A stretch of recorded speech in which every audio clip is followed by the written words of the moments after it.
Praise the lord అండి. అందరికీ వందనాలు. ఈరోజు మన వాక్య భాగం ఏంటంటే కీర్తనల గ్రంథము 78:11. ఆయన క్రియలను ఆయన వారికి చూపిన తన ఆశ్చర్య క్రియలను వారు మరచిపోయిరి. ఇక్కడ మనం చూస్తే ఇక్కడ రాయబడుతున్న వాక్య భాగం ఎవరి కోసం అంటే ఇశ్రాయేలీల కోసం. వాళ్ళంట దేవుడు చూపిన క్రియలు ఆశ్చర్య కార్యాలు కూడా వారి జీవితంలో చేసి మర్చిపోయారట.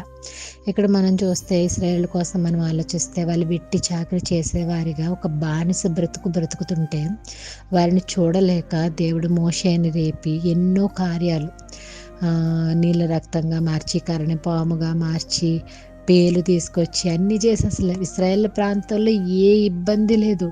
కానీ ఈ ఐగుప్తు ప్రాంతంలో చాలా ఇబ్బందులు పెట్టి ఎన్నో కార్యాలు చేసి వాళ్ళని బయటకు తీసుకొచ్చి ఎర్ర సముద్రం 2 పాయలు చేసి వారిని ఆరిన నేల మీద నడిపించి తర్వాత పగలు మేఘస్తంభమై రాత్రి అగ్నిస్తంభం. ఎందుకు పగలు మేఘస్తంభం రాత్రి అగ్నిస్తంభం అంటే ఆ ప్రాంతాలు పగలంటే విపరీతమైన ఎండ ఉంటుందంట, తట్టుకోలేనంత ఎండ.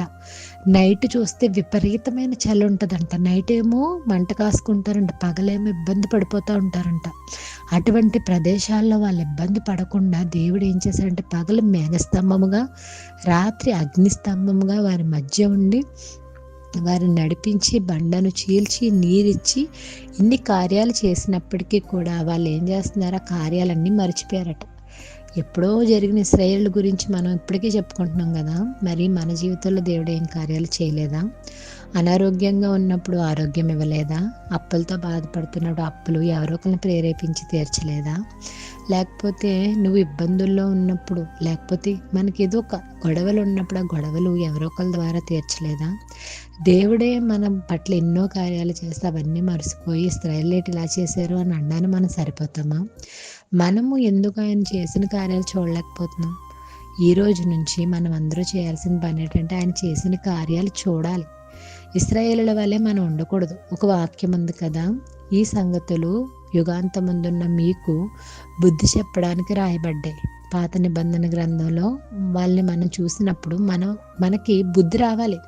అయ్యో వాళ్ళు ఏంటి అలా ఉన్నారు, మనం అలా ఉండకూడదు. మనము దేవునికి కృతజ్ఞత కలిగిన వారిగా ఉండాలి. మనకి ఎన్నో కార్యాలు చేశాడు కదా దేవుడు, ఇంకా చేయడానికి కూడా ఆయన సమర్థుడే అని మనం విశ్వాసంతో ఎదురు చూడాలి తప్ప ఏం చేశాడు దేవుడు, ఎప్పుడు చేశాడు అని విసుపుగా చిరాకుగా ఉండకూడదు.